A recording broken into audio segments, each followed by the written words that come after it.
সুপ্রিয় সুধী, radiant care চেতনা নজরুল অনুষ্ঠানে আপনাদের সকলকে স্বাগত জানাই।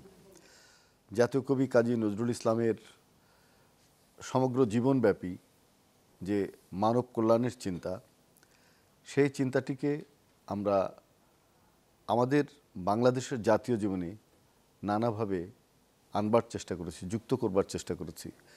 কিন্তু আমাদের অন্তরায়গুলো অনেক প্রবল। নজরুলকে স্বীকার এবং অস্বীকারের মানুষের সংখ্যাও অনেক বেশি।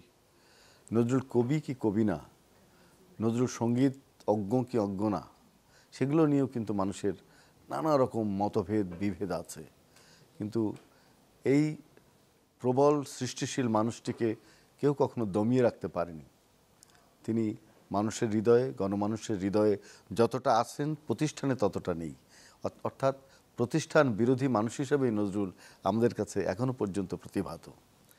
আজকে আমরা নজরুলকে যে অনেক দিন পরে, প্রায় 52 বছর পরে এসে আমরা আমাদের যে দাবি ছিল গণমানুষের, নজরুলকে গেজেটভুক্ত করতে হবে, সরকারি গেজেটে তার নাম জাতীয় কবি হিসাবে আসতে হবে, সেটি এই আমাদের অন্তর্বর্তীকালীন সরকারের সময় হলো। সেজন্যে আমরা ওই বিষয়টা নিয়ে আজকে আলোচনা করব। আজকে আমাদের সঙ্গে আছেন অতিথিরা, পরিচয় করিয়ে দিচ্ছি। আমাদের সঙ্গে আছেন বাঁশরীর কর্ণধার, নজরুল সাধক, ইঞ্জিনিয়ার খালিকুজ্জামান।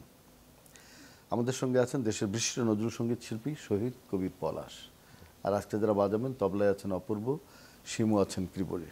আমরা প্রথমে যাচ্ছি আমাদের খালেক ভাইয়ের কাছে। খালেক ভাই, নজরুলের যে সরকারি গেজেটে নাম যেন তার অন্তর্ভুক্ত হয়, সেজন্য অনেক দিন ধরে আন্দোলন করছেন বাঁশরীর মাধ্যমে। বাঁশরীর বাইরেও আপনি কথা বলেছিলেন এবং আমি জানি যে আপনি হাজার হাজার স্বাক্ষর সংগ্রহ করে সরকারের কাছে উপস্থাপন করেছিলেন যেন মানুষের দাবি মেটানো হয়। তো এই প্রক্রিয়াটার সম্পর্কে যদি আপনি একটু বলেন। আমাদের কবি, প্রাণের কবি কাজী নজরুল ইসলাম 1972 সালের 24শে মে ঢাকায় আসেন। তারপর অনেক দিন হয়ে গেছে, 52 বছর, 53 বছরও বলা যায়। এই দীর্ঘ সময় ধরে আমরা সবাই বলছি যে কবি নজরুল বাংলাদেশের জাতীয় কবি, কিন্তু সেটা লিখিতভাবে ছিল না, গেজেটভুক্ত ছিল না। এটা নিয়ে অনেক আলোচনা হয়েছে, এমনকি মামলা পর্যন্ত হয়েছে। কিন্তু কি অদৃশ্য কারণে ফাইল চাপা পড়ে থাকে, ফাইল চাপা পড়ে আছে, বা 53 বছরেও সেটা বাস্তবায়ন হয়নি। আমি এ প্রসঙ্গে অবশ্যই বর্তমান অন্তর্বর্তী সরকারকে ধন্যবাদ দিব যে তারা ক্ষমতায় আসার অল্প দিন পরেই কবিকে জাতীয় কবি হিসাবে স্বীকৃতি দিয়েছেন, গেজেটভুক্ত করেছেন। এটা আমাদের জন্য অত্যন্ত সুখবর। আমরা বাঁশরী এবং আমি ব্যক্তিগতভাবে এটা চেয়েছিলাম এবং আমাদের চাওয়া পূরণ হয়েছে। শুধু আমি যে চাইছি এটা বললে খুব কম বলা হয়। বাংলাদেশের আপামর মানুষ চেয়েছে নজরুলকে জাতীয় কবি হিসাবে দেখতে, নজরুল সঙ্গীত শিল্পীরা চেয়েছেন, সাহিত্যিকরা চেয়েছেন, প্রায় সব মানুষে চেয়েছেন। তারপরেও অন্তরায়, এটা আমার কাছে বোধগম্য না, কিন্তু এখন সব ভুলে গেলাম যে এখন কবি আমাদের জাতীয় কবি হিসাবে স্বীকৃতি পেয়েছেন। কিন্তু এর পরের স্টেপ আছে, এটা কেউ কেউ দাবি করছেন। বিশেষ করে আমার সাথে যখন কথা হলো বর্তমান কবি নজরুল ইনস্টিটিউটের নির্বাহী পরিচালক, তিনি বললেন যে সংবিধানে এটা লিখতে হবে। যদি সংবিধানে লেখা যায় তাহলে এটা একদম পূর্ণতা পাবে। আমি তো একটা কথা বললাম এবং সেটা আপনিও জানেন যে নজরুলের এই যে 53 বছর ধরে যে নজরুলকে করা হয়নি, তার বিরোধিতা ছিল। সেই বিরোধিতাটা কারা, সেই বিরোধী শক্তি কি খুঁজে পাওয়া যায়? এটা তো অদৃশ্য, খুঁজে পাওয়া যায় না, নির্দিষ্ট করে বলা যাবে না এই ব্যক্তি। যখন কথা হচ্ছে যে জাতীয় কবি ঘোষণা করা হোক, তখন কিছু কিছু মানুষ আবার বলছেনও কেন দরকার, কোনো এক বিশেষ মানুষ বলছেন মুখে মুখে জাতীয় কবি, সেই সাথে সবাই মেনে নিছে। অনেকে ভাবছেন যে এটা আর কোনো এটার দরকার নেই। এটাও একটা কারণ যে এটা আবার যদি স্পষ্ট করে বলি, কোনো মানুষকে যখন অতি বড় করে দেখি এবং তার কথা যদি আমরা মনে করি যে তিনি যেটা বলছেন সেটাই হাদিস, তখন সেটা সমস্যা হয়ে যায়। এবং আমাদের দেশে শুধু কবির ক্ষেত্রে না, এটা অনেক ক্ষেত্রেই সেই সমস্যা হয়েছিল। অনেক ধন্যবাদ আপনাকে। শহীদ কবি পলাশ, কোন গানটি শুনবো? আমি এবার গাইছি ঠুমরি আঙ্গিকের একটি গান, সেই মিঠে সুরে মাঠের বাঁশরি বাজে। সেই মিঠে সুরে মাঠের বাঁশরি বাজে বাজে সেই মিঠে সুরে মাঠের বাঁশরি বাজে নিঝুম নিশীথে ব্যথিত বুকের মাঝে বাজে সেই মিঠে সুরে মাঠের বাঁশরি বাজে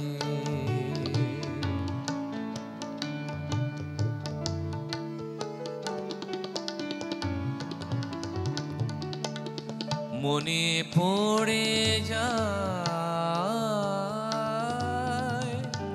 মনে পড়ে যায় সহসা কখন জল ভরা দুটি ডাগর নয়ন মনে পড়ে যায় মনে পড়ে যায় সহসা কখন জল ভরা দুটি ডাগর নয়ন পিঠ ভরা চুল সেই চাপা ফুল পিঠ ভরা চুল সেই চাপা ফুল ফেলে ছুটে যাওয়া লাজে বাজে সেই মিঠে সুরে মাঠের বাঁশরি বাজে বাজে সেই মিঠে সুরে মাঠের বাঁশরি বাজে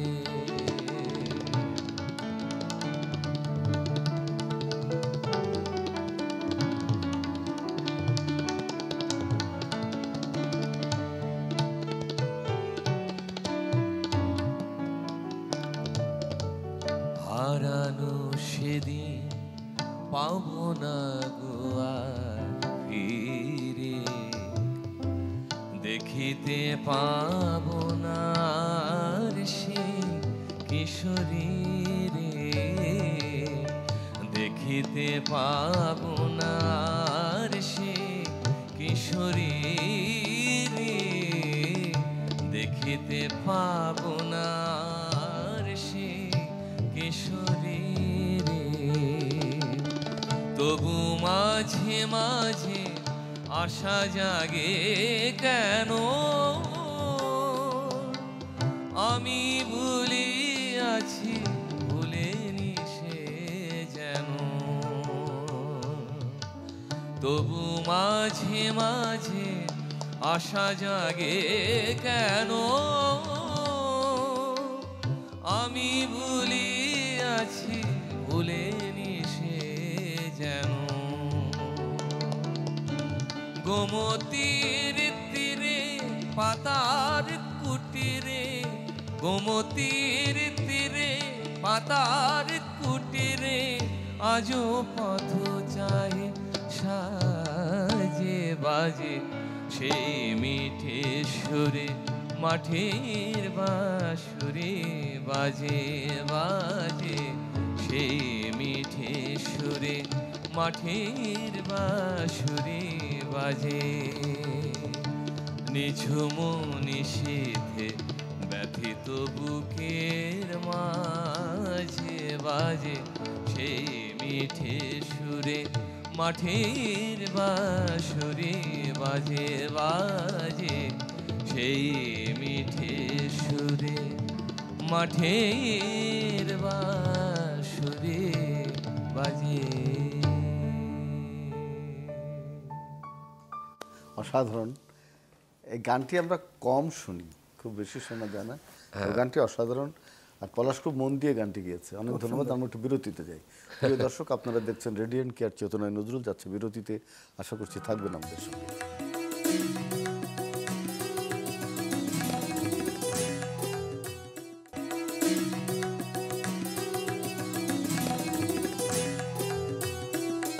শুধু আপনারা দেখছেন রেডিয়েন্ট কেয়ার চেতনায় নজরুল ফিরছে বিরতির পর আবারও যাচ্ছে আলোচনায় ইঞ্জিনিয়ার খালেকুজ্জামান আমি শিল্পকলা একাডেমির কথা বলতে পারি সেখানে নজরুলকে কতটা ব্যবহার করা হচ্ছে আমি জানি না, যুক্ত করা হচ্ছে আমি জানি না, শিশু একাডেমিতে কতটা করা হয় আমি জানি না, ইভেন বাংলা একাডেমিতে কী করা হচ্ছে, নজরুল ইনস্টিটিউটে কী করা হচ্ছে। আমাদের জাতীয় কবি শুধু নামেই থাকবে, কাজে থাকবে না, তা তো হয় না। আপনি কি মনে করেন? এটা তো খুব কষ্টের কথা। আমি তো মাঝে মধ্যে খেপে যাই, খেপে গিয়ে এই কষ্টেরই বহিঃপ্রকাশ সেটা। আসলে আমাদের দেশের তরুণরা নজরুলকে ধারণ করেছে, তারা ধারণ করতে চায়, কিন্তু প্রতিষ্ঠানগুলো সেই ব্রিটিশ আমলের কায়দায় এখনো পড়ে আছে। ব্রিটিশ আমলে সত্যি সত্যি ব্রিটিশ আমলে, এই পাকিস্তান আমলেও না, ব্রিটিশ আমলে, ব্রিটিশ আমলে নজরুল নিষিদ্ধ ছিল, তার অনেক কাব্যগ্রন্থ এবং প্রবন্ধ গ্রন্থ নিষিদ্ধ ছিল, ভয়ে সেগুলো পাঠ করা নিষিদ্ধ ছিল। এবং পরবর্তীকালের প্রফেসররা, আমি বাংলার ছাত্র না হয়েই বলছি, যে তারা ওই ধারা বজায় রাখছেন। তাদের মাথার মধ্যে আছে যে ব্রিটিশরা যদি নজরুলকে নিষিদ্ধ করতে পারেন তাহলে আমরা কেন তাকে পাঠ্য করব। তাদের মাথার মধ্যে এরকম একটা চিন্তা পুরো পাকিস্তান জুড়ে ছিল। এটা একটা উপনিবেশিক চিন্তা, উপনিবেশিক চিন্তা, এবং এখনও আছে। এবং অনেকেই বলেন যে নজরুলের কথা আসলেই অনেকেই বলতে মনে মনে বলেন, কেউ প্রকাশ্যেও বলেন যে নজরুল তো একজন মুসলমান। যেমন আমি যখন আমাদের এই প্রতিষ্ঠান করি, বাঁশুড়ি একটি নজরুল চর্চা কেন্দ্র, ইচ্ছাকৃতভাবে এই নামটাও দিয়েছি, তখন আমার কিছু কিছু বন্ধু বান্ধবী প্রতিবাদ, এটা কেন শুধু তুমি নজরুল করবা, কেন সমগ্র রবীন্দ্রনাথ অন্যান্য সবাইকে করবা না। আমি তখন বললাম যে আমরা শুধু নজরুলকেই চাই, নজরুলকে চাওয়া মানে অন্য কাউকে অস্বীকার করা না। এই কথাটা বোঝাইতেও আমার অনেক সময় লাগছে। এতদিন অবশ্য বুঝেই গেছে যে আমরা নজরুলকে প্রচার করতে চাই, তার অর্থ অন্য কাউকে বাদ দিয়ে না। কিন্তু বাংলাদেশে এটা ঘটছে। বাংলাদেশে যেমন ধরেন যে ত্রিশাল বা ময়মনসিংহের মানুষ, আমি ময়মনসিংহে বললাম, অন্য এলাকার মানুষও ছিল, যখন ত্রিশালের ইউনিভার্সিটি করলেন, নিজের টাকা খরচ করে প্রথম তারা জমি কিনলেন, এই বিশ্ববিদ্যালয়ে ভিত্তিপ্রস্তর স্থাপন করলেন, পরে সরকার এখানে একটা নজরুল বিশ্ববিদ্যালয় প্রতিষ্ঠা করলেন।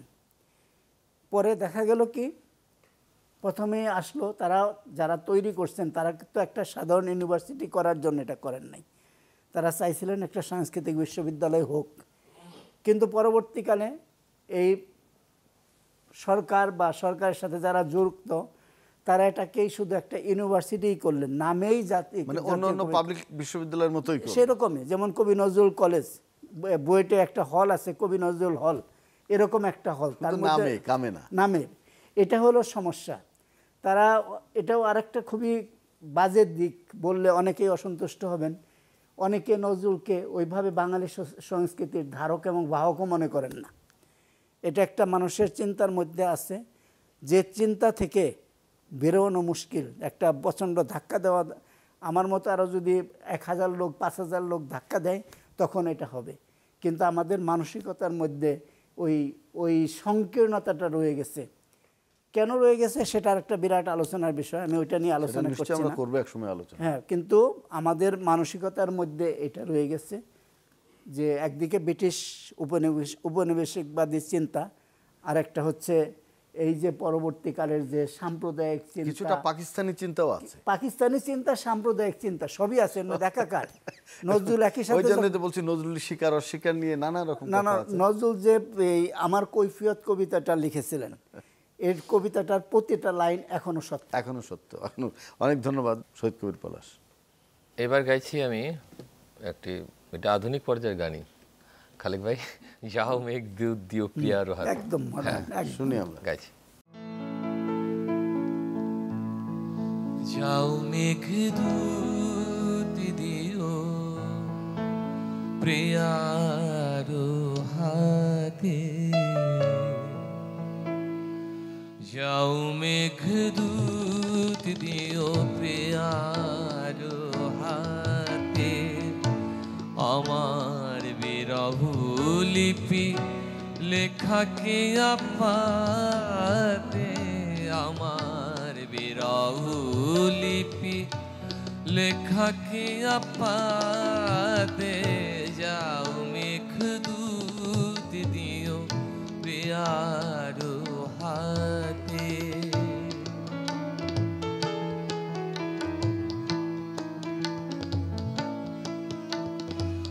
আমার প্রিয়ার দীর্ঘ নিঃশ্বাসে ধীর হয়ে আছে মেঘ, যে দেশেরই আকাশে আমারও প্রিয়ার দীর্ঘ নিঃশ্বাসে ধীর হয়ে আছে মেঘ, যে দেশেরই আকাশে আমার প্রিয়ার ম্লান মুখ হেরি ওঠে না চাঁদার, যে দেশ রাতে যাও মেঘদূত দিও প্রিয়ার হাতে, যাও মেঘদূত দিও প্রিয়ার হাতে।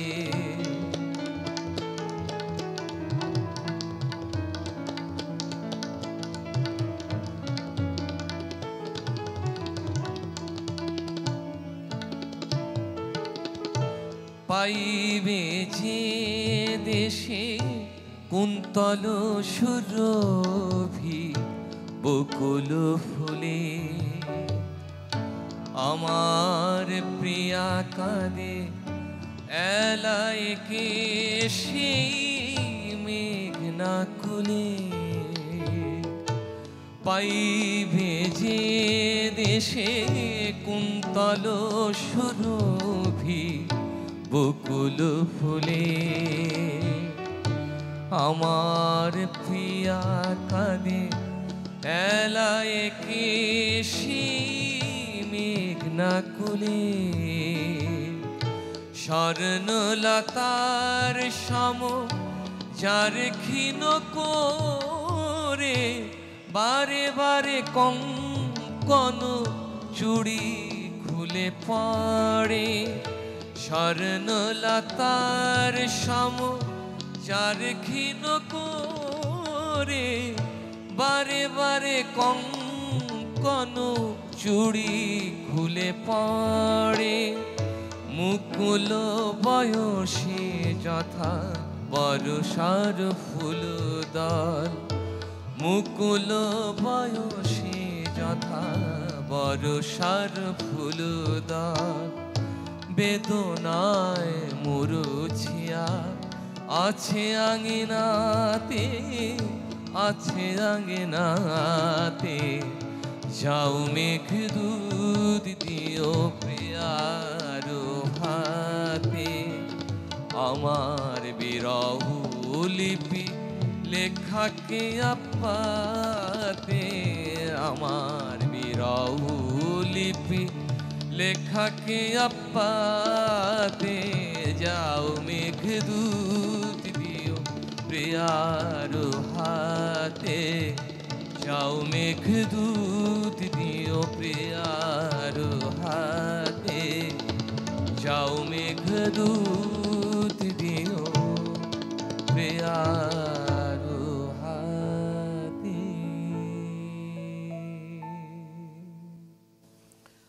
অসাধারণ এই গানটিও খুবই চমৎকার। ধন্যবাদ ধন্যবাদ ইঞ্জিনিয়ার খালেকুজ্জামান, খুব চমৎকার তবলা বাজানোর জন্য আমাদের অপূর্বকে এবং আমাদের কিবোর্ডে শিমু।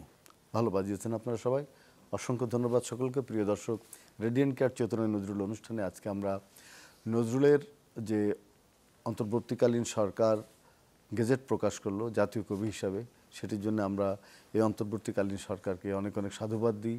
তাদের কাছে আমরা কৃতজ্ঞ যে প্রায় 53 বছরের যে আমাদের চাওয়া, আমাদের জনগণের, বাংলাদেশের সাধারণ মানুষের, সে চাওয়াটি পূর্ণ হয়েছে। এবং আরেকটি নতুন চাওয়া সামনে এসে দাঁড়িয়েছে, সেটি হচ্ছে সংবিধানে জাতীয় কবি হিসাবে নজরুলের নাম যুক্ত করা। এবং যেদিন এই যুক্ত করা হবে, তখন আমরা যতদিন বাংলাদেশ থাকবে, বাংলাদেশের মানুষ থাকবে, সংবিধান থাকবে, ততদিন নজরুল আমাদের চিরজাগরুক হয়ে থাকবেন এবং সম্মানের সঙ্গে থাকবেন, শ্রদ্ধার সঙ্গে থাকবেন, এই প্রত্যাশা করি। শুধু দর্শক, আপনার সবাই ভালো থাকবেন, সুস্থ থাকবেন।